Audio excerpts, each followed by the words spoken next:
गोमाता जय गोपाल मंडळी. गो आधारित शेती तुम्हाला सांगतो गंमत. नुसतं बोलायचं नाही, म्हणायचं नाही, प्रत्यक्ष तुम्हाला गंमत दाखवतो. हो काय आपल्या गिर क्रॉस सायवाल आनंदी आहे बघा. गो आधारित शेती नुसतं सांगत नाही, पुढे तुम्हाला अजून गंमत दाखवतो. हे बघा, हे शेणखत आहे, हे शेणखत आहे.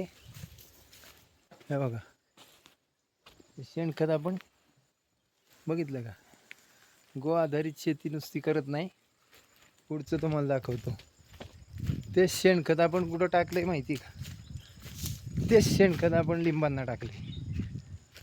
लिंबांची व्हरायटी बघायची का? फक्त 1 वर्षाचं झाड आहे. लिंबांची व्हरायटी बघा, किती लिंब लागली त्याला बघा. आणि ते शेणखत आहे का इथं खाली बघा. गो आधारित शेती नुसती नाही करायची. बघा व्हरायटी, बघा लिंबू. फक्त माझं एकच म्हणणं आहे, चांगलं खा, चांगले राहा आणि विश्वास ठेवा. जो शेती करतोय ना त्याच्यावर विश्वास ठेवा. हे बघा माल काय लागलाय बघा. चिक्कू बघा, चिक्कू. बोलायचं नाही, नुसतं बोलत नाही, प्रत्यक्ष बघायचं काय आहे ते. प्रत्यक्ष बघा काय माल लागलाय बघा. बोलत नाही, नुसतं बोलत नाही. नॅचरल काम आहे. आणि आपल्याकडं ओंदी शेणखत. तुम्हाला मोहर बघायचा का आंब्यांचा? चक्कर येईल मोहर बघून. मोहर बघून चक्कर येईल तुम्हाला. आंब्याच्या झाडांना मोहर बघा काय,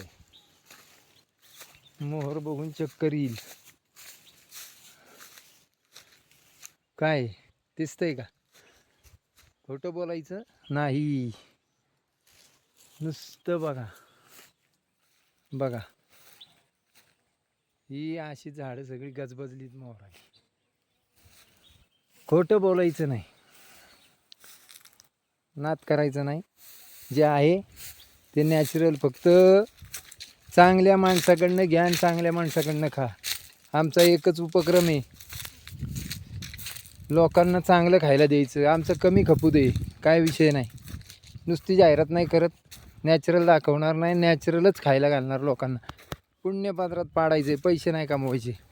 पैसे देणार की देव आम्हाला? आमचा परमेश्वर बसलाय, दाता देणार आहे, तो देणारच काही झालं तरी. बाकी काही जास्त सांगत नाही. फालतू कमेंट टाकू नका, प्रत्यक्ष करा आणि मग बोला. जय गौ माता, जय श्रीराम.